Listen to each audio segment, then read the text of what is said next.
avocat nanga Yesu yoleyo nelakanga ofana.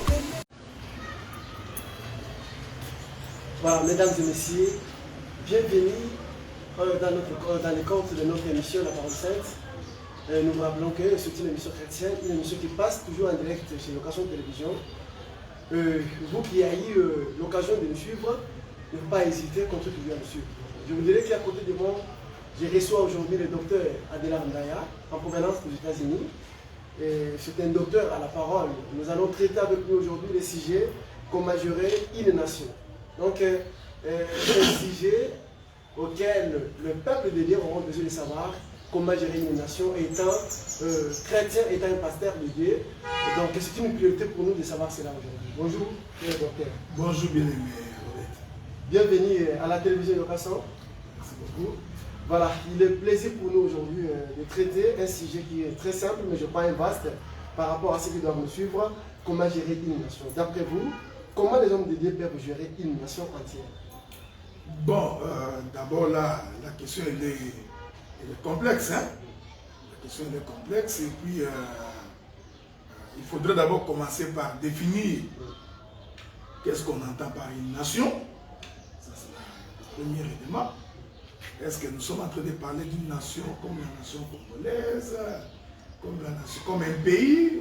Donc nous n'entrons pas dans les définitions scientifiques, mais il faut se poser la question, est-ce que les hommes de Dieu ont-ils reçu mandat de gérer une nation? Alors je voudrais te répondre tout de suite que les hommes de Dieu n'ont pas pour mandat de gérer une nation. Donc, alors je suis très mal placé pour te dire comment on va gérer une nation parce que ce n'est pas la mission des ministres de Dieu.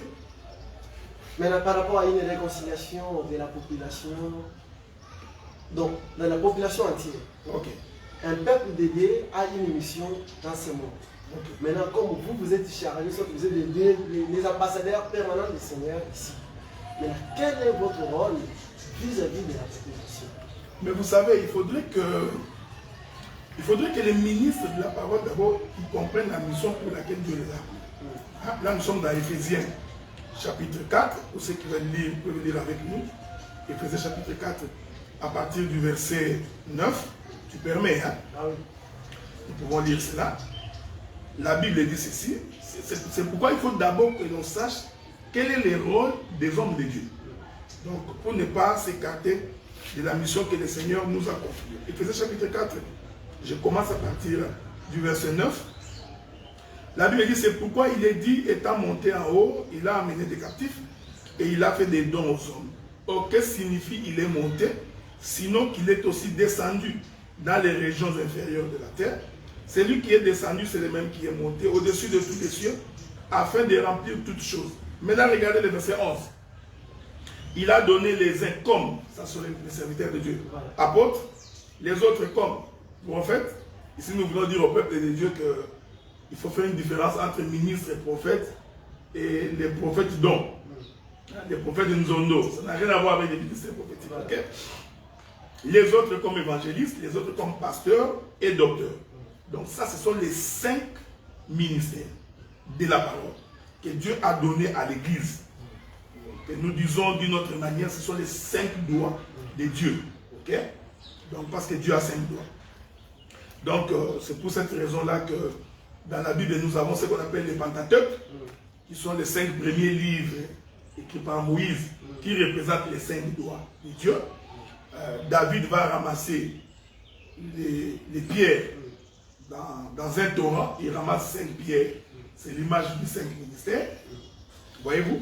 Donc, maintenant, l'Écriture dit, pourquoi on a établi les hommes de Dieu? Regardez, pour le perfectionnement des saints, en vue de l'œuvre du ministère et de l'édification du corps de Christ.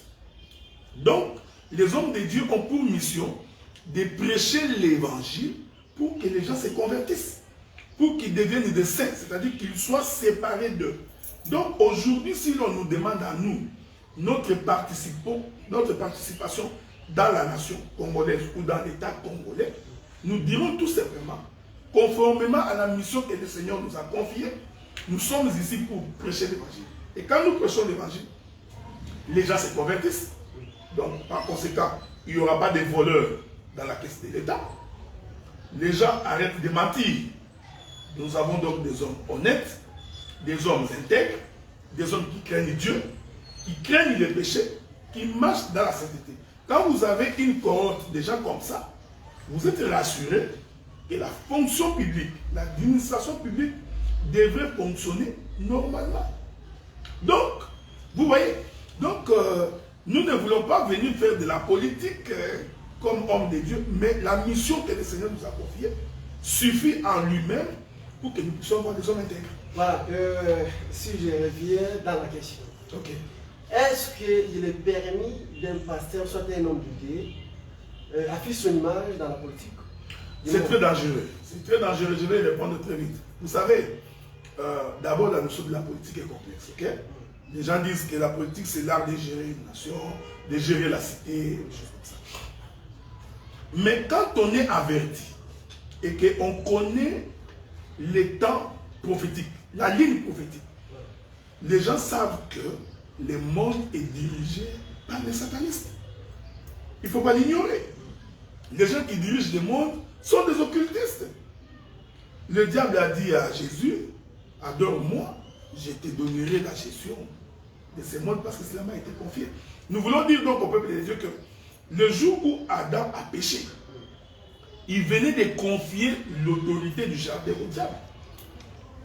Voilà pourquoi la mission de l'Église, c'est d'abord que l'homme rentre dans sa situation première, qu'il abandonne la vie du péché. Donc, depuis que Adam a vendu son autorité au diable en péchant, le monde est sous la domination de Satan. Donc, quand on est serviteur de Dieu, c'est très dangereux. C'est très dangereux que d'aller faire de la politique. Certains diront, je ne te vois venir, certains diront, non, tu vois, Joseph est devenu roi ou premier ministre en Égypte, Daniel et Rousseau. Non, quand vous n'avez pas l'interprétation de l'écriture, il faut venir poser la question. Est-ce que l'interprétation, c'est partout dans toutes les églises?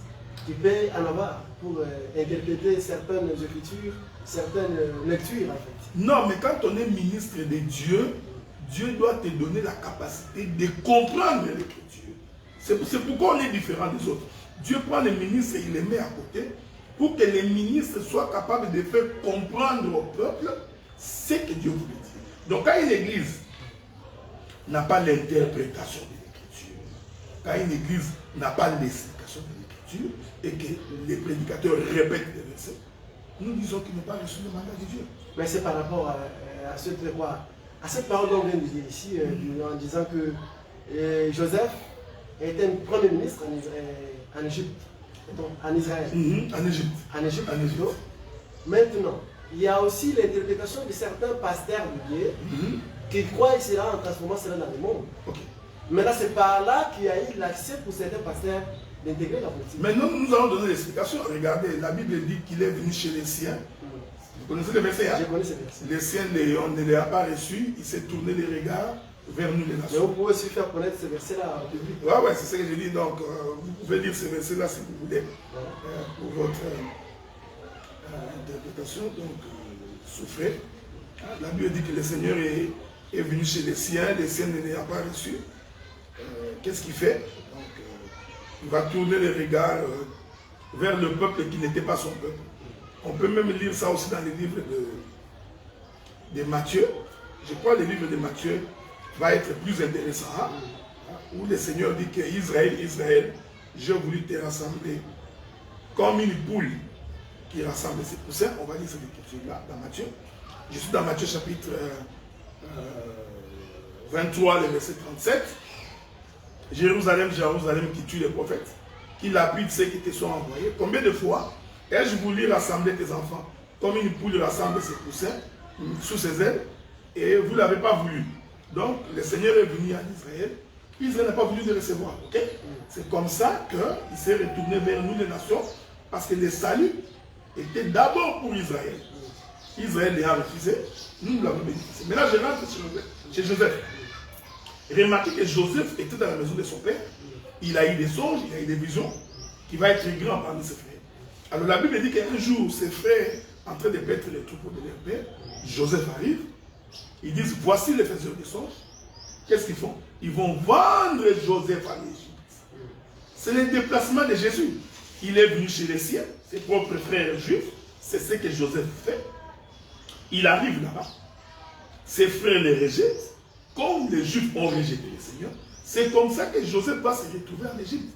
Donc Joseph qui se retrouve en Égypte, c'est l'image de Jésus qui a quitté Israël physique, qui est venu vers nous, les nations.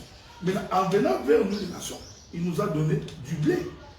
Donc, Joseph devenir premier ministre intendant en Égypte n'est que l'image du Seigneur Jésus-Christ qui a quitté la maison d'Israël, qui est venu vers nous, les nations, pour que, au travers de lui, nous puissions avoir la vie.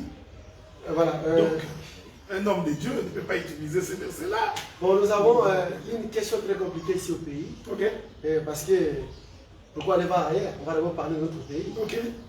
Nous avons assez une catégorie de certains pasteurs de Dieu qui se plongent dans la politique et qui semblent compliquer l'évolution de notre pays. Maintenant, ils se disent pasteurs. Est-ce qu'à ce moment-là, peut-on dire ce sont des pasteurs ou ce sont des soi-disant pasteurs? Parce qu'on doit avoir vraiment des fondations bibliques. Quant au pasteur qui laisse la Bible, mais qui se fait lier dans le monde. C'est ce que j'ai dit. Bon, je ne voudrais pas être insultant. Je ne voudrais pas être insultant, mais juste te donner une idée. Non, je vais donner quand même une idée. Le problème, c'est que nous sommes en train de les interpeller. Je réponds à ce que j'ai dit au commencement. Le rôle des ministres de la parole, c'est prêcher pour que les gens changent de comportement. Pour que les gens soient transformés. Qu'ils abandonnent la vie du péché. Ça, c'est l'objet de la prédication. Donc, vous comprenez que nous sommes très importants. C'est-à-dire qu'aujourd'hui, je vais donner un exemple. Si l'on voudrait recruter au gouvernement, et que les critères pour recruter, c'est qu'il faut des hommes intègres, honnêtes, fidèles, il faut aller chercher vers les gens qui sont convertis. C'est là où nous intervenons. C'est-à-dire que c'est la mission que nous avons, c'est d'apporter les gens qui sont véritablement convertis. Donc, vous voyez, donc, si le chef de l'État, par exemple, voudrait avoir tout autour de lui des hommes honnêtes, il faut qu'il aille chercher chez les chrétiens. Nous sommes tout à fait d'accord là-dessus. C'est ça notre mission. Et nous prêchons ça parce que c'est la mission qui nous a été confiée. Notre mission à nous attacher. Ici, je parle des ministres de la parole. Nous sommes des captifs. Il nous a pris captifs. Il nous a mis à sa cause. Je vais donner un exemple. Vous savez, en Israël, les sacerdoces se faisaient au temple. Ok? Mais pour servir au sacerdoce, il faut être fils de Lévi. Donc, les Lévites ne partaient pas dans la royauté. Pour être roi, il faut être de la tribu de Juda. Donc, Dieu avait séparé la royauté et les sacerdoces pour son œuvre. Il dit, Lévi, tu les mettras à part, il sera à mon service, nuit et jour. Donc, le ministre, nuit et jour, est au service de Dieu. Il ne peut pas les servir un politicien. C'est la moindre des choses. Donc, nous sommes plus importants que les politiciens. Mais il y a un défi à relever. Quel est le défi à relever? Parce qu'on a appelé les hommes de Dieu récemment ici pour donner la bonne position. Choisir les animateurs pour la série, si on peut parler. Et on a trouvé qu'il y a des complications par rapport à certains hommes de Dieu. Ils n'ont pas automatiquement donné leur position pour donner des animateurs comme le président, comme la population le souhaite, mais ils ont failli faire des complications jusqu'alors là. Malgré nous avons eu des animateurs de la CNI, mais on a constaté que cette actualité n'est pas tout à fait normale. Parce que nous voyons que cette actualité, nous voyons, il y a quelques catégories. Congo, il fait chaud, hein? Voilà. Il y a quelques catégories de certains hommes de Dieu qui se disent soi-disant les hommes de Dieu. Ils n'ont pas la bonne morale, ils n'ont pas une bonne leçon en fait à donner aux enfants de Dieu. Parce qu'à ce moment-là, ça va créer alors une séparation. Non, mais c'est ce que j'ai dit. Nous présentons la vérité. À vous, le peuple, d'en juger. Regardez. C'est-à-dire que vous savez que tel homme et tel homme, c'est un aventurier. Vous le savez. Vous le savez de par la définition d'un véritable chrétien, d'un véritable ministre avec mandat. Vous savez que avant que Aaron ne commence les services, il fallait que Moïse puisse les laver. Okay? Dieu avait dit, tu prendras Aaron et ses fils, tu les laveras. Nous disons que ce lavage-là, c'est aussi l'image du baptême. C'est aussi une façon de dire séparé d'eux. Parce que le baptême, c'est aussi ça. Être séparé d'eux. Séparé du péché, c'est ce que nous voulons dire. Donc, une fois qu'on a lavé Aaron et ses fils, ils sont l'image des prédicateurs, des ministres, des pasteurs, on doit les revêtir des vêtements sacerdotaux. Donc, le lavage en lui-même ne suffit pas. Il faut encore qu'il y ait des vêtements qui les distinguent des autres. Donc, si les autres volent, l'homme de Dieu ne peut pas voler. Si les autres sont impudiques, l'homme de Dieu ne peut pas être impudique. Si les hommes sont des calomnies, l'homme de Dieu ne peut pas être calomnié. Donc, aujourd'hui, la difficulté que nous avons, c'est un mauvais casting. Les gens qui choisissent les animateurs de la CENI, par exemple, ils ont fait un mauvais casting. Donc, je ne sais pas comment ils ont défini. Est-ce qu'ils ont véritablement vérifié que les personnes que nous consultons sont de bonnes moralités? Est-ce que ce sont des gens qui craignent Dieu? Est-ce qu'ils ne sont pas derrière les jupettes? Ne sont-ils pas dans les boîtes de nuit? Est-ce que la probité morale, ces éléments-là, c'est un problème du casting, de la vision de tout un pays et de la vision de ceux qui dirigent. Donc, si vous prenez des gens pour des raisons électorales, ça peut arriver. L'homme est très populaire, il est chanté tout le temps à la télé, à la télévision. Donc nous allons le prendre parce que quand il y aura élection, il dira aux gens de voter pour nous. Bon, ça, nous comprenons. Mais aujourd'hui, il faut le dire honnêtement, la nation ne peut être relevée que si nous avons des hommes et des femmes convertis. C'est là où nous sommes au centre de toute activité. Mais je voudrais ici rassurer le peuple que la prophétie nous apprend aussi que nous n'allons pas changer ce monde-là. Ok? Nous ne changerons pas ce monde. Le monde ici est appelé à la perdition. C'est ce que la Bible dit. De la même manière que Sodome et Gomorrhe furent détruits, de la même manière ce monde sera détruit. Mais du moins. Grâce à vous, il y aura aussi les autres qui seront emportés par l'Esprit Saint. Mais oui, regardez, la Bible dit que nous sommes les sels de la terre. Nous sommes les sels de la terre. C'est-à-dire que si Dieu ne frappe pas encore le monde, c'est parce que nous sommes là. Nous, les véritables chrétiens, je ne parle pas des aventuriers. Les ambassadeurs. Oh, nous retenons la colère de Dieu. Dieu voudrait frapper la terre. Mais quand, je vais donner un exemple là pour que les gens comprennent. Vous savez, quand Dieu s'était énervé, il a voulu frapper les pays de Sodome et Gomorrhe à cause du péché. Mais qu'est-ce qui avait retenu Dieu? C'était la présence de Lot. C'est comme ça que Dieu, Abraham pose la question à Dieu. Feras-tu mourir les justes et les méchants? Je sais que loin de toi cette manière d'agir. Voilà pourquoi Dieu, avant de détruire, il a d'abord fait sortir Lot. Donc, aujourd'hui, si le monde tient encore le coup, c'est parce qu'il y a la présence du Saint-Esprit en nous qui retient la colère de Dieu. Mais le jour où nous serons partis, Dieu détruira la terre. Maintenant, pour le peu de temps que nous sommes sur la terre, c'est que nous demandons au peuple, nous leur demandons de vivre la parole, c'est-à-dire de se comporter dignement. Qu'on arrête d'être malhonnête, qu'on arrête d'être des fraudeurs. Donc la majorité des gens est dans la corruption.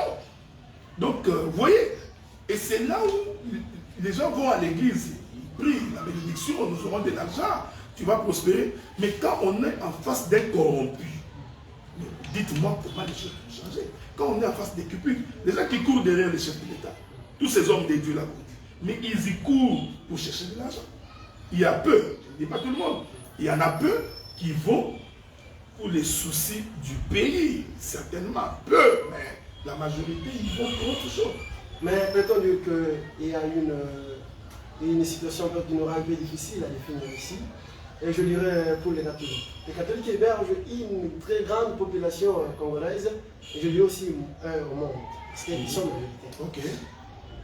Comment ils peuvent se plonger dans la politique et amener aussi des confusions qui créent des débats et qui créent aussi de la mort au sein de la communauté? Mais c'est parce que les gens rêvent, mais les catholiques ont toujours été des politiciens. Mais vous savez, il y a des gens qui pensent que... Ils sont des policiers, pourquoi ils doivent avoir une image? Mais regardez, l'église catholique a toujours été politique. Les gens qui connaissent l'histoire de Constantin, le concile de Nice, depuis les débuts de sa création, les catholiques sont des politiciens. Donc, j'ai toujours été étonné quand je vois des gens à la télé. Non, quand tu es prêtre, reste dans ton église. Mais quand vous associez les catholiques, vous associez des politiciens. Il faut le savoir. Mais peut-être que ce sont des politiciens, parce que ce ne sont pas des pasteurs. Parce que s'ils sont des pasteurs, il doit y avoir une image sainte qui représente Dieu, en fait. Parce qu'à tout ce que vous allez faire, il faut que Dieu soit à côté. Mais c'est ce que je te dis, donc, ils sont des politiciens, donc on ne peut pas faire autrement. Ils sont politiciens. Et puis, ce qui est aussi malheureux, c'est le fait que beaucoup d'hommes de Dieu également sont entraînés dans ce mouvement. Je vais vous poser la question honnêtement. Vous pensez vraiment que ces gens ils vont pour que les pays prospèrent? Non, les gens ils vont pour les propres intérêts. C'est là où nous continuons à dire, quand on est en face des inconvertis,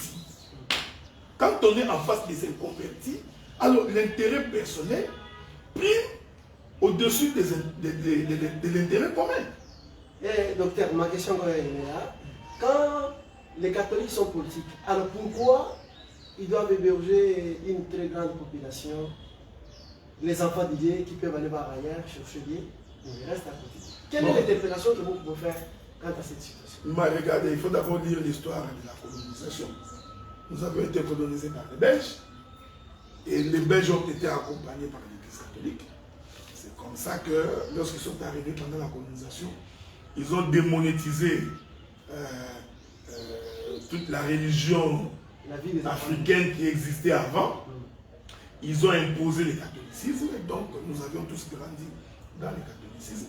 Les catholiques ont toujours marché avec les politiques. Même quand les gens allaient confesser à l'époque coloniale, ils confessaient chez les prêtres, demain matin on venait t'arrêter. Donc, quand vous lisez l'histoire, il y a un discours qui a été tenu par un anthropologue. Il a démontré que le roi Léopold II disait aux catholiques, vous y allez pour faire servir ce peuple. Donc, bon, il est possible qu'aujourd'hui, les gens se ressaisissent, mais mon avis personnel, je n'entre pas dans les données prophétiques. Okay?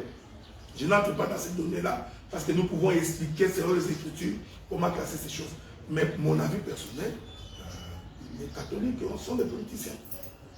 Alors moi, je suis en train de plaider beaucoup plus pour les fidèles de Dieu qui sont à l'intérieur. Oh, mais t'inquiète pas, quand on est véritablement enfant de Dieu, vous savez, quand Israël est arrivé en Égypte, il a été retenu captif pendant 4 générations.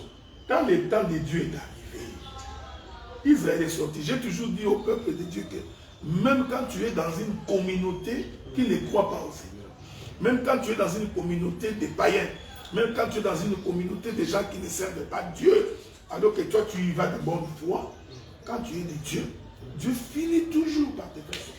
Il ne peut pas t'abandonner. Dieu n'abandonne pas les siens. Donc s'il y a des fils de Dieu qui sont dans ces associations, qui sont dans ces communautés, nous croyons qu'ils sortiront. Parce que nous sommes en train de sonner de la trompette pour que ces gens sortent. Mais on peut aussi passer par l'interpellation plutôt. Les interpeller, à revenir dans la conscience. Oh non, mais l'interpellation pour un serviteur de Dieu, c'est prêcher les vaches. Donc, oui, nous, on n'est pas politiciens. Hein. Je sais que vous, c'est Yokasson, ça je connais. Donc, je sais que vous, c'est Yokasson. Mais nous, parce que moi, je n'interviens pas comme un politicien, ok? Oui. Donc, nous... Mais cette émission, c'est une émission chrétienne. Je sais. Ici, on rentre toujours dans la Bible. Ok, mais c'est ce que je voudrais dire. Donc, je voudrais donc dire que l'interpellation des serviteurs pour le peuple, c'est toujours de leur dire abandonner la vie du péché. Voilà, voici la difficulté qu'un ministre de Dieu aura s'il fait de la politique. Premier élément, où tu vas adhérer à un parti politique. Quand tu adhères à un parti politique, il y a l'idéologie du parti politique qui sera en opposition avec l'idéologie d'un autre parti politique. Maintenant, je suis ministre dans mon église. Il peut y avoir des gens qui sont des caches. Il y en a qui sont de l'amour. Il y en a qui sont de l'ensemble. Ou je ne sais pas moi de quoi. Maintenant, si moi, leur pasteur, je suis des caches. Vous voyez ma difficulté? Les gens de l'amour ne pourront pas me suivre. Voilà pourquoi nous demandons aux pasteurs de ne pas intégrer le mouvement, qu'il reste pour annoncer ce qui est vrai, ce qui est juste. C'est suite à ça dont je reviens pour dire que un discours réconciliatif à la population. Et quand vous, un pasteur, vous avez une image d'un parti politique quelconque et que vous hébergez une foule qui a plusieurs obédiences. Ok. Alors, quelle sera plutôt la fin de toutes ces tragédies dont vous êtes en train de faire au milieu de la parole? Mais c'est ce que j'ai dit, c'est qu'il y a beaucoup qui n'ont pas compris la mission, qui n'ont pas saisi la raison pour laquelle Dieu les a appelés. Tu comprends ce que j'ai dit? Donc, mais il faudrait aussi dire que le rôle des serviteurs de Dieu, c'est aussi interpeller les gouvernants. Non, doucement. On est sur Yogason. Voilà. Donc, nous avons aussi pour mission, quand nous voyons que les gouvernements ou les gouvernants font des choses qui ne sont pas justes, moralement contestables, nous avons, en tant que ministre de Dieu, d'élever les tons pour dire ceci n'est pas bon. La Bible dit qu'un jour, un roi, il a pris la femme de son frère. Qu'est-ce que Jean-Baptiste a fait? Jean-Baptiste n'a pas tenu compte du fait que c'est le roi. Il est allé dire à Hérode, il dit, tu as pris la femme de ton frère. Ce qui est contraire à la voix de Dieu. Donc si nous avons des gouvernants qui volent, mais le rôle des ministres de la parole, c'est de dire aux gens que voler c'est mauvais. Si nous avons déjà autour du chef de l'État qui détourne, mais le rôle des serviteurs de Dieu, c'est aussi de dire, vous détournez. Ce n'est pas que nous défendons un parti politique, non. Vous détournez parce que la Bible interdit le détournement. Voilà pourquoi, ça c'est toujours mon avis. En tant que ministre de la parole, c'est dangereux d'aller faire de la politique active. Nous pouvons faire de la politique en enseignant la parole. Vous comprenez?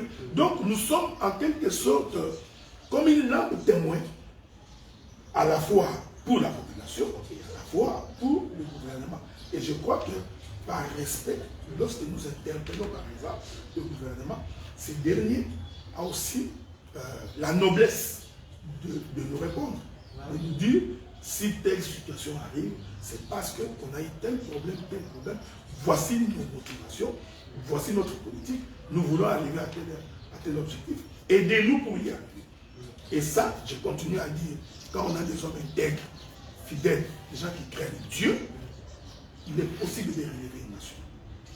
Voilà, je crois, nous sommes presque à la fin de notre émission, la parole sainte.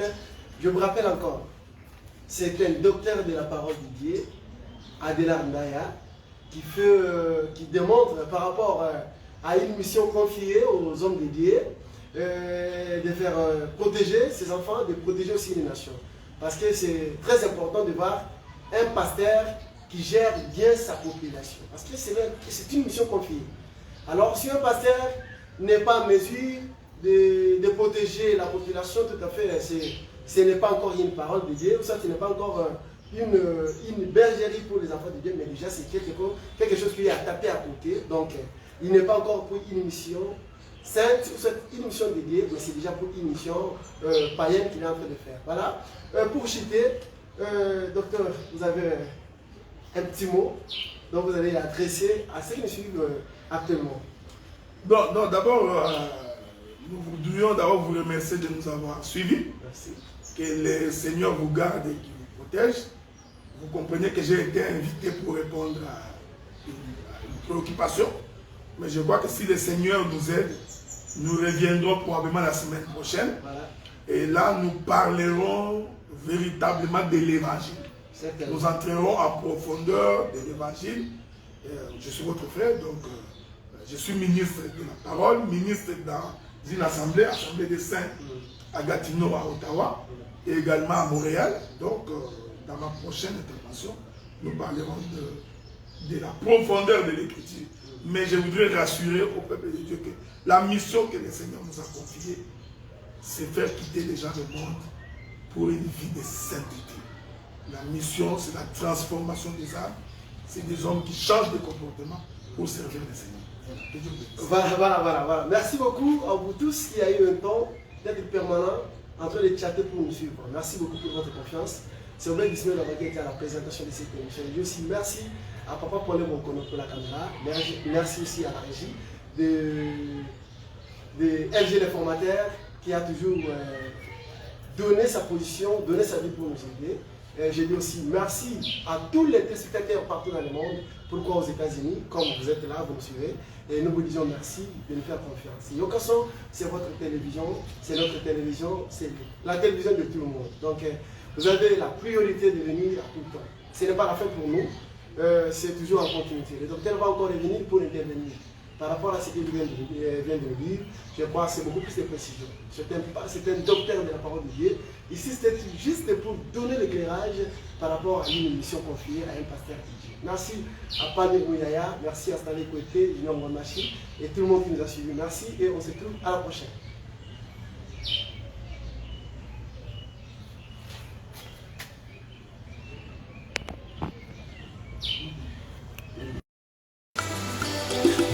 Merci Jésus, merci Jésus, merci Jésus, merci Jésus.